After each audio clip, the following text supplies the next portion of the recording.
안녕하세요, 똥물리의 에드입니다. 지금 여러분은 일상생활 속에서 USB 얼마나 많이 쓰고 계신가요? 포트도 활용하는 케이블도 상황에 따라 제품에 따라 다른 경우가 너무나도 많아서 제대로 알고 사용해야 제 성능을 누릴 수 있습니다. 아무 케이블이나 꼽아서 데이터 전송 속도가 느려지는 경험 한 번쯤은 있잖아요. 그래서 오늘은 USB 어떻게 구분하고 무슨 차이가 있는지 기초적인 정보부터 알아보는 시간 가져보도록 하겠습니다. USB 제대로 모르고 쓰면은 성능 반의 반도 활용 못하거든요. 보통 USB라고 하면은 저장장치를 떠올리는 분도 계시고 케이블이라고 생각하는 분들도 있어요. 정확하게 말씀드리자면 Universal Serial Bus, 범용 직렬 버스로 데이터 입출력 단자 규격 그리고 전원 공급 단자 규격입니다. 이 USB 규격이 만들어진 이유는 전자사전이나 핸드폰, MP3 등등 많은 기기들이 쏟아져 나오던 시기에 제품마다 충전기도 다르고 단자나 규격이 모두 달라서 교통 정리가 필요하다 하고 나온 게 바로 이 USB입니다. 근데 USB도 알고 보면 타입부터 버전까지 종류가 진짜 너무나도 다양해서 이게 통합은 되는데 여전히 좀 복잡하네 라고 느낄 수 있거든요. 그래서 타입부터 확인해 보도록 하겠습니다. USB 타입은 A, B, C 크게 세 가지로 나뉘는데요. 먼저 A 타입은 USB 규격의 상징과도 같은 단자로 지금까지도 가장 널리 많이 쓰이고 있습니다. 당장 키보드, 마우스 등 PC 주변 기기들은 모두 이 녀석을 활용하고 있죠. A 타입에 관련된 밈도 유명한데 대표적으로 USB는 3번 돌려야 꽂을 수 있고 직접 눈으로 보기 전까지는 절대 꽂히지 않는다는 밈과 USB의 약자는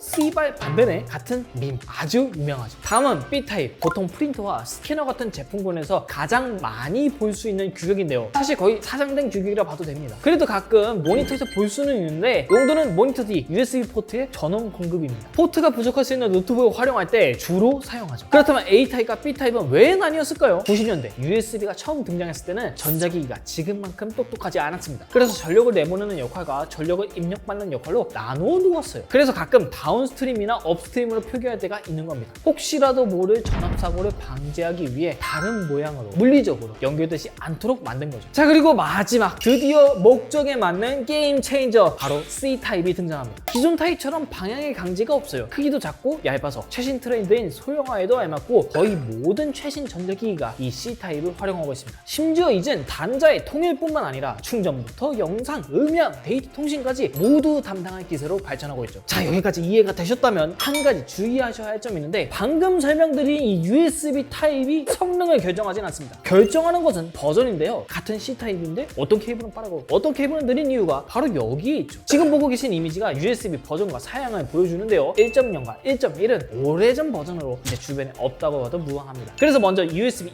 2.0 최대 속도는 약 480Mbps로 충전이나 키보드, 마우스 같은 장비에서 가장 널리 쓰이고 있는데요. 파일 전송용으로는 솔직히 많이 답답한 속도입니다. 그 다음으로 출시된 USB 3.0 슈퍼 스피드라는 이름이 붙기도 하는데 최대 속도는 2.0보다 10배 빠른 5GBps, 성능이 오른 만큼 체감도 확실합니다. 파일 전송용으로 활용해도 크게 불편함은 없는 버전이죠. 하지만 여기서부터 문제가 발생합니다. 버전별 명칭을 정리하면서 너무나도 많은 네이밍이 혼용이 됐어요. 예를 들면 USB 3.0, USB 3.1 Gen 1, USB 3.2 Gen 1 슈퍼 스피드 이 네 가지 명칭이 모두 결국 같은 겁니다. 근데 3.0보다 3.1이 그보다 3.2 요게 더 좋은 거 아니야? 라는 혼란이 생기기 딱 좋죠. 정리하자면 지금은 모두 3.2 명칭을 사용하고 있고 그 안에서 속도 순으로 Gen 1, Gen 2, Gen 2x2 이렇게 부르고 있다라고 보시면 됩니다. 그러니까 케이블이나 제품을 구매하실 때 3.2인지만 보시면 안 되고 정확히 어떤 버전인지 최대 속도는 얼마인지 확인하고 선택하셔야 원하는 속도를 누릴 수 있어요. 이 부분 꼭 참고해 주시길 바랍니다. 그럼 마지막은 USB4입니다. 인텔이 개발한 독자 기술인 썬더볼트 3를 USB 표준 기구에 기부하여 제작된 규격이죠. 그래서 썬더볼트와 유사하고 호환도 가능하지만 버전에 따라 성능이 달라질 수 있기 때문에 같다고 생각하시면 안 됩니다. USB4의 최대 속도는 80GBps로 엄청나게 빠른 속도를 자랑해요. 그리고 USB4 안에서도 명칭도 여러 가지로 불리고 있고 버전도 나뉘어 있기 때문에 꼭 최대 속도를 확인하셔야 한다는 점은 다르지 않습니다. 그럼 여기까지 USB 타입과 버전에 대해서 알아보는 시간 가져봤는데요. 이제 메인보드 I/O 포트를 봐도 헷갈리지 않고 원하는 포트를 잘 활용할 수 있겠죠. 한 가지 팁을 더 얹어드리자면 포트나 단자의 색상으로 버전을 구분하는 경우도 있는데 이거 100% 일치하지 않을 수도 있기 때문에 이 부분 참고 부탁드립니다. 마지막으로 스마트폰 충전도 아니 40W 고속 충전기를 샀는데 왜 느리지? 하는 경우가 있죠. 이건 기기마다 충전기마다 다 다를 수 있겠지만 100W 5A 요거 하나만 기억하시고 케이블 구매해 두시면 노트북까지 걱정 없이 초속 충전 누릴 수 있다는 점 잊지 마세요. 아 참, 근데 데이터 전송 속도는 또 다른 문제라는 거 자, 그럼 오늘 준비한 영상은 여기까지입니다. 길게 말을 했지만 결국 한 줄로 요약하자면 사용하는 장비, 케이블, 기기, 포트 모두 꼭 최대 속도를 확인해야 한다 정도로 이야기할 수 있겠죠. 오늘 앞에서 말씀드린 정보들만 모두 이해하셔도 앞으로 USB 활용하면서 짜증나는 일은 없을 겁니다. 그럼 저는 똥물레이디였고요. 다음에 더 재밌는 영상으로 돌아오도록 하겠습니다. 빠이!